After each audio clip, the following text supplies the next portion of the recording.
Hello my dear students, welcome back to the virtual class of ISC class 12 history. So today in this session I am going to explain you decolonization in Asia, that is China. So three topics are here: China, Ghana and Kenya. So we will be doing only China today. Okay, so as you all have gone through the chapter also, so three names you must keep it in mind. First one is Sun Yat-sen, Yoon Sai-kai, okay, Chiang Kai-shek, Mao Zedong. These are the four names. So the name Yoon Sai-kai is limited because his role is very limited. So you know that Sun Yat-sen was the one who founded the KMT party, also known as Kuomintang party. Okay, so in this we will discuss about the clash between KMT party and the Communist party and what all happened in this session. Okay, so before you continue this session, I would like to request you all to please subscribe my channel and hit the bell icon and share it among your friends. So let's start.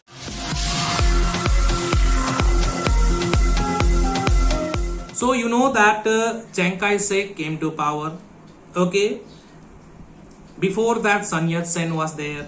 Okay, Sun Yat-sen was the one who started all this thing. Okay, so KMT party was formed by Sun Yat-sen. Chiang Kai-shek came later on. Sun Yat-sen was a medical student who got an opportunity to go to abroad and study, and when he returned back he brought some changes in China. He started a revolution in 1911 which ended up the Manchu dynasty from China, and then Republican government was set up. Okay, so in 1925 Sun Yat-sen died and Chiang Kai-shek came to power. That means the KMT party was brought directly under the control of Chiang Kai-shek. Okay, so before that let me tell you also, Kuomintang party, which was formed by Sun Yat-sen, revolved around three ideologies. Number one was nationalism, number two was democracy, and number three was land reforms. Okay, so on that basis the party functioned. Now in the year 1925 Sun Yat-sen died and Chiang Kai-shek came to power, so the direct control of a KMT party. Okay, then in 1926, if you have pen and paper you can note it down also. In 1926 KMT party and CCP, Chinese Communist Party, started a northern march to drive out the warlords. In China many warlords were there. Now what is the meaning of warlords? Independent military commander in China. Small areas where military commander who were independent, they were there. So in order to drive out the warlords, both CCP and KMT worked together, okay, to drive out the warlords from China, end of the rule of warlords who were scattered in China. Okay, so KMT party, CCP, that is a communist party, that means Chinese Communist Party, they started a northern march to drive out the warlords from northern and central China. From northern and central China, they wanted to drive out the warlords. Okay, and in 1927 they took over Hankow, Nanking and Shanghai. That means KMT party and Communist Party, they became successful. Okay, then in 1928 the warlords were pushed out of Beijing. So when these things were going on, when the combined operation of KMT and CCP were going on, at that time Chiang Kai-shek did not at all let communist free hand, because within this period KMT party, that is under Chiang Kai-shek, noticed that communism was gaining more ground within KMT party. Okay, they were becoming popular. Okay, so while dealing with the warlords, that is Chiang Kai-shek never took his attention away from the communists. Okay, what communists were doing, what were the activities of communists, he did not take away the attention from the communists. Okay, their popularity was growing day by day, especially in the rural areas. The communists were becoming more and more popular, they were getting more and more support. Okay, that is away. But right now you must keep it in mind that they both are fighting together to drive out the warlords, in which they became successful also. Okay, now later on when these warlords were pushed back out of Beijing, now Chiang Kai-shek decided to start a purification movement. That means he wanted to free the KMT party completely free from the communist ideas and ideologies which was gaining and spreading within the KMT party. So he started a purification movement. Okay, so purification movement was started by Chiang Kai-shek to free the KMT party from the communist ideologies or communists. Okay, now you can let me tell you. Number one, what did he do in order to make the purification movement successful? Number one, he removed all the communists from the important party positions. Whoever were in the important positions in the KMT party, but they were communists, they were attracted towards communism, they were removed. Number one. Number two, many of them were massacred. Many of the communists were massacred. Okay. So there is one incident which is very famous in the history of China, that is 12th of April 1927, Shanghai massacre. 12th of April 1927, Shanghai massacre took place. That means so many Chinese communists were massacred.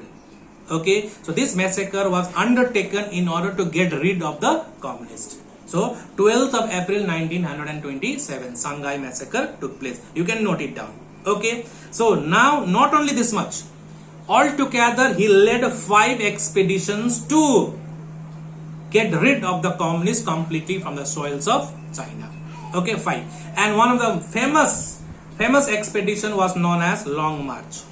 You might have come across this word, Long March, and very important question also. Why was Long March undertaken by Mao Zedong? So you know that Mao Zedong was the one who started the Communist Party. Mao Zedong was the head of the Communist Party. That is, in the year 1921, Communist Party was started in China under the leadership of Mao Zedong. 1921. Okay.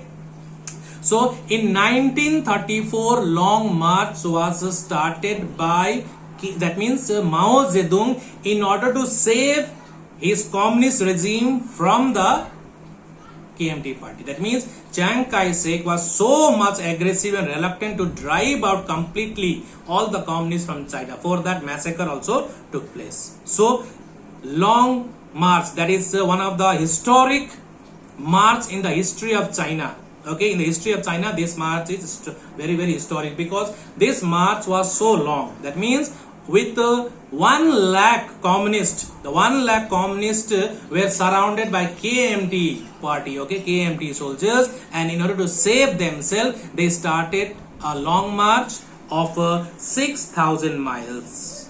Okay, and after traveling for 368 days,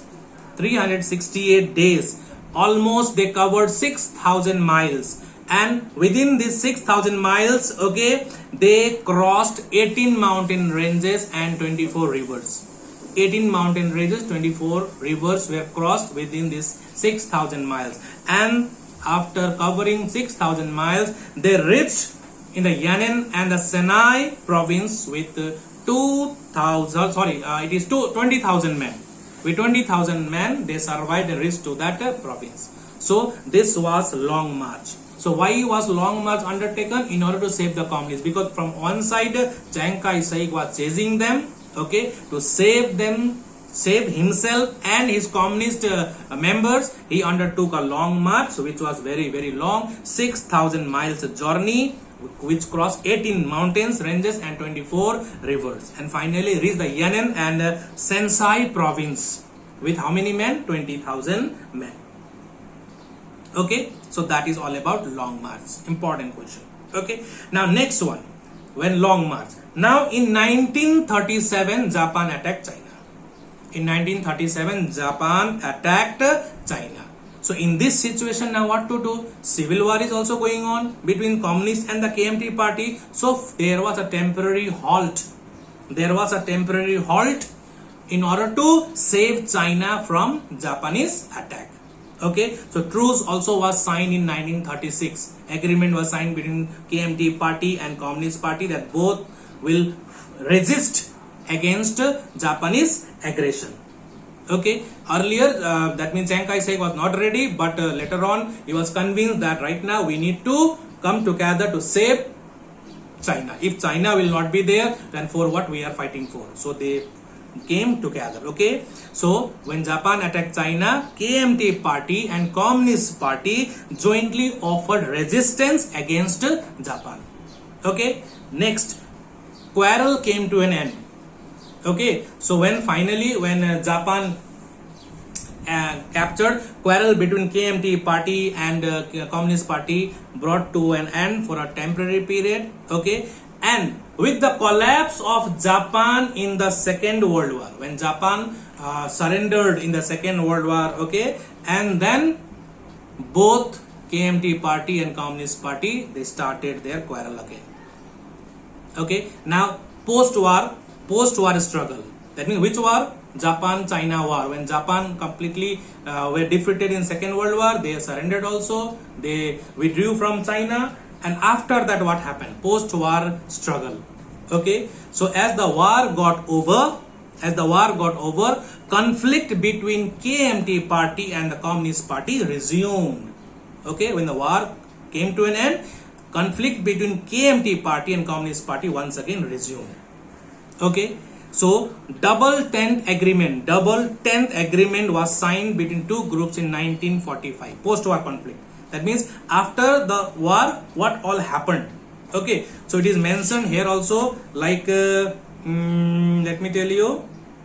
Yes, post-war struggle, an outline of post-war struggle between KMT and CCP. It is there in the syllabus also. So post-war struggle, what all happened?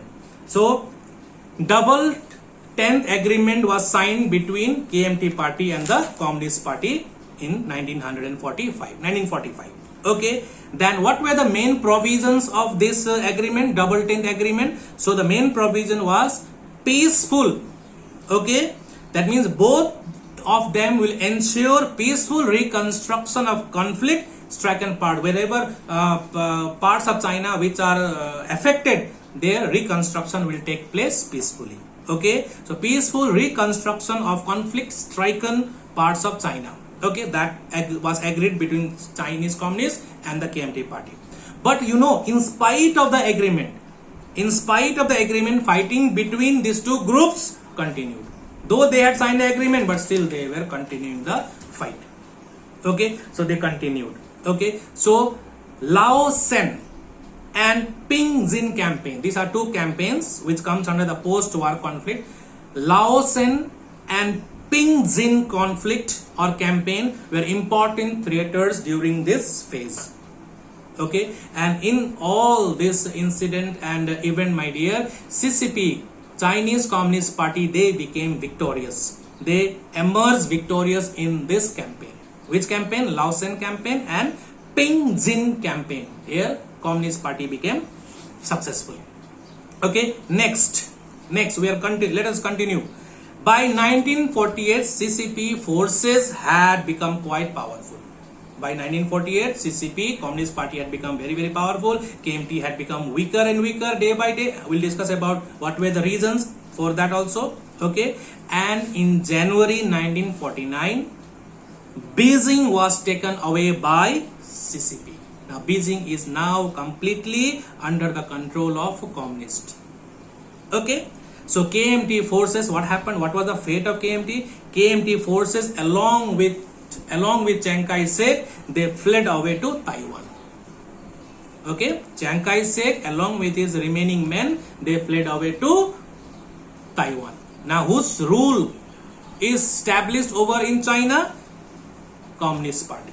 Okay, so on 1st of October 1949, People's Republic of China was established. Okay, new communist rule was established in China.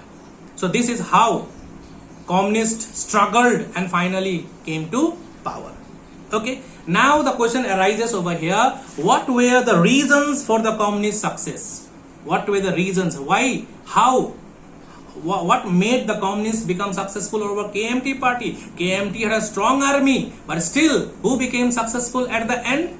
Okay, that means Communist Party became successful. Okay, now some of the points, it is mentioned in a book also, so that also you can go through it. Now, point number 1, communists had the support of the peasants and the middle class people.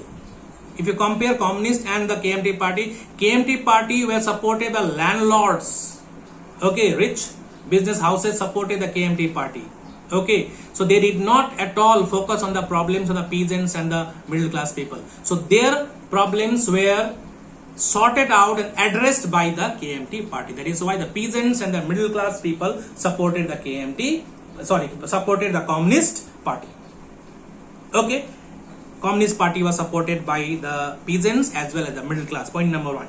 Point number 2, KMT failed to prevent the Japanese from occupying Manchuria. When Japan captured Manchuria, KMT party failed. So definitely people will lose faith from this type of weak government, isn't it? So that also was one of the point. Number 3, KMT army was not very effective. KMT army was not very effective, whereas Red Army of Communist Party were growing stronger day by day. KMT party's army was weak, indisciplined, whereas Communist Party was small and was growing stronger day by day and was properly disciplined. Point number 3. Point number 4, KMT party was discredited for corruption.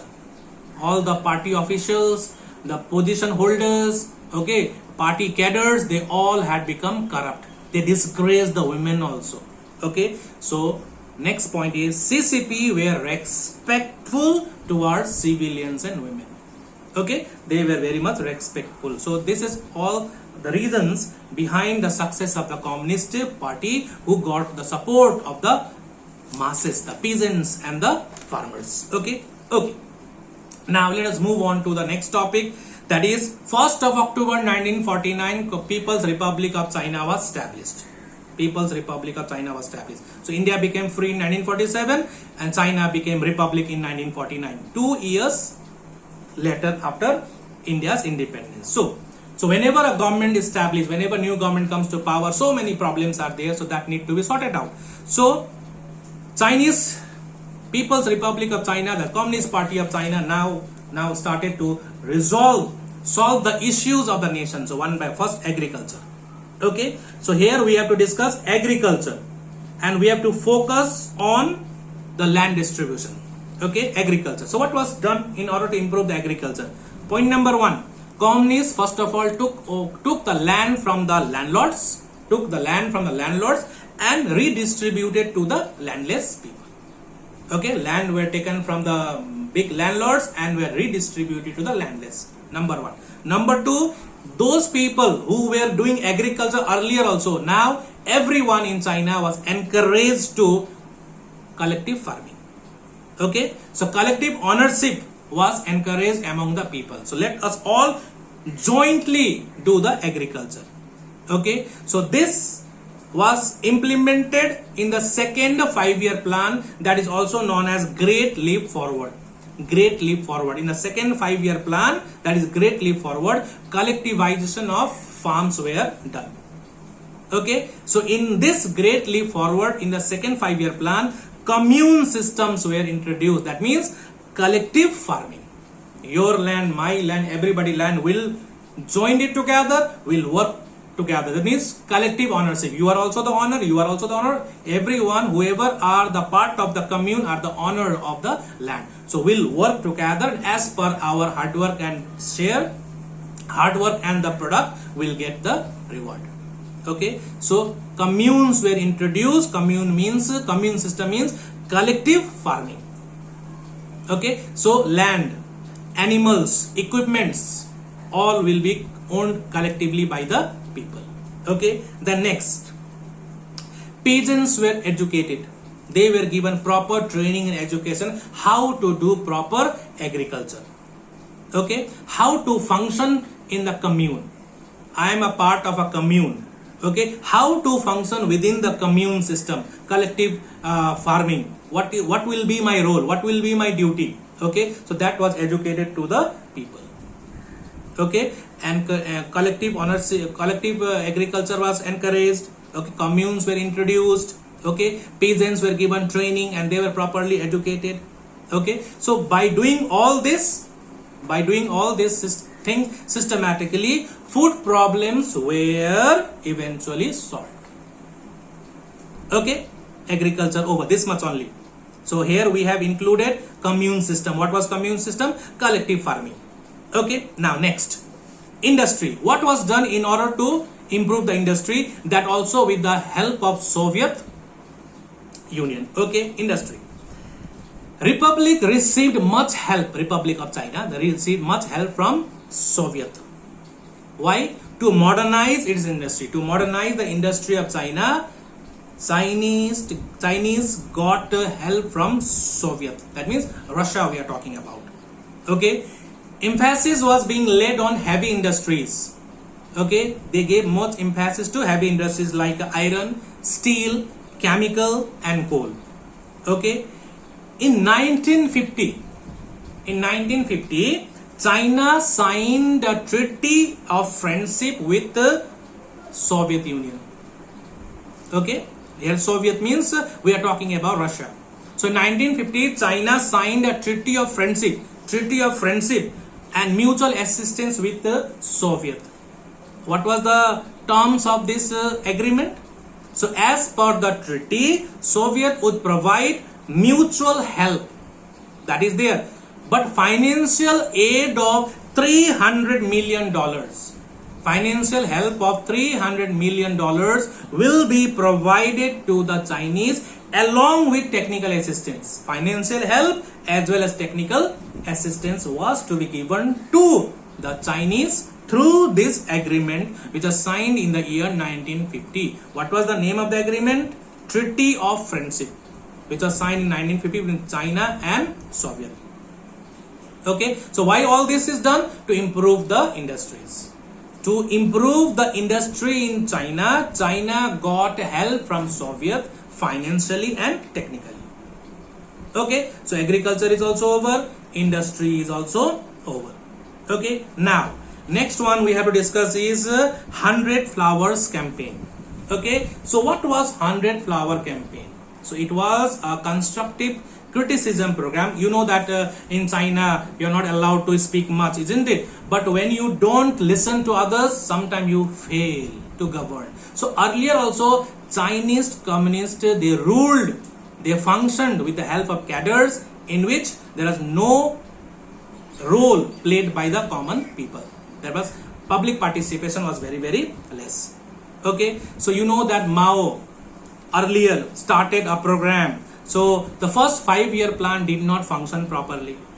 First 5-year plan could not prove to be sufficient. That is why to improve the condition, he decided to invite the people with constructive criticism so that we will learn from our failures. So that program initiated by Chinese government was known as 100 Flowers campaign. Let 100 flowers bloom. Let you speak the mind to point out my failures, point out the failures of the government so that we can improve ourselves. Involvement of the people in the constructive program. Okay, so to improve the situation, people were invited to come forward and give the constructive criticism through the 100 Flowers campaign. Okay, so what was the main motive? He wanted to help improve the relation between the cadres and the new class of people. New class of people means who were this new class of people? Engineers and the intellectuals. There was a class, cadres, the party workers and the intellectuals and engineers, they always had a class. Okay, to make a good relation, to make these two groups work peacefully, this 100 Flower campaign was initiated. Okay, now the people were given enough freedom to criticize, constructive criticism. Whenever you come up with a criticism, sir, you are not teaching properly, so what is my duty? To improve the areas where I am weak. Okay, my handwriting is not good, so what I will do? I'll improve my handwriting. Do you understand? So those are constructive. You criticize me, I improved myself. The same way people criticize the government will come up with lots of improvement. So that was constructive criticism. Okay, then as you know that people were given enough freedom, so contrary to what Mao expected. What Mao expected, just opposite. Okay, people came forward with harsh criticism. People came forward with harsh criticism. Government now was criticized. People started to criticize the government, like cadres were corrupt and inefficient. They started to say the cadres party workers are corrupt and inefficient. Okay, then next, there is over centralization of power. Power is completely centralized. Okay, then again, the communist government was undemocratic. People say communist government is undemocratic. So harsh criticism was not accepted by the communists. That is why they were clamped down. Critics were pulled down, they are punished. I gave you an opportunity to talk and come up with a constructive criticism, and now you are criticizing the government and making the government weak. So they all were punished. The Mao Zedong punished them properly. They were jailed, they were put behind the bars. Okay, so that was 100 Flowers campaign. Constructive criticism became a harsh criticism for the government, which government could not tolerate it, and those who criticized against the government, they all were put behind the bars. Okay, so 100 Flower campaign also was brought to an end. Okay, now the last topic, cultural revolution. As you know that different groups of people were there in China, and Mao Zedong was completely running the government on the communist line. Okay, so other members of the party or other people, they wanted that government should follow Soviet model, including the engineers and the intellectuals, to improve the industry. So now the Mao Zedong thought that if we come up with the new ideas and ideologies, then there is a threat for our original communism. So our original communism will be under threat. Okay, so he wanted to preserve the purity of communism. He wanted to preserve the purity of the communism, and on the other hand, he wanted the support of the people also. Okay, whoever were going against him need to be stopped also. So for that, what did he do? He introduced Red Guards. Okay, Red Guards, and Red Guards were mostly students. They were given free fooding, free travel allowances. They can move freely anywhere, wherever they want to go. But their work was to promote and argue in favor of Mao Zedong. Okay, argue in favor of Mao Zedong and stop those people who are against Mao Zedong. So Red Guards were completely let loose, and they went out of control. Okay, they even criticized and punished their own party men also. Their own party men were also, now they could not understand who are the people against whom I have to go. They could not differentiate. So finally what happened? These people, Red Guard, went out of control. They now could not make a differences between against whom I am going, and finally Red Guard was completely blamed for bringing chaos among the people. People were confused which ideology to follow, the ideology of Mao Zedong to be followed, or Marxist-Leninist ideas to be followed. So lot of confusion, chaos was there in China. So finally Red Guard also was brought to an end. Okay, so the relation, this revolution, cultural revolution, ruined the economy. Cultural revolution completely ruined the economy. Okay, and to improve the situation, the Chinese leadership decided to take steps to try and improve relation with the USA. Earlier they were with the Soviet Union. Now they wanted to build a good relation with the USA. So this is all about from decolonization in China. Okay, so decolonization in China. Hope you all have understood it. So I tried my best to make you clear about all this. Time is very limited. So anyhow, please go through this video, and if you come across any doubt, please do comment. I'll try my best to reply to you. Okay, thank you very much for watching once again. Thanks a lot that you are always with me, and you all are there to support my channel. So it is because of you I am still running this channel. Okay, so thank you very much for watching. So we'll meet again in the next class with new topics. Till then, please take care of yourself and all the best for your exams. Bye bye.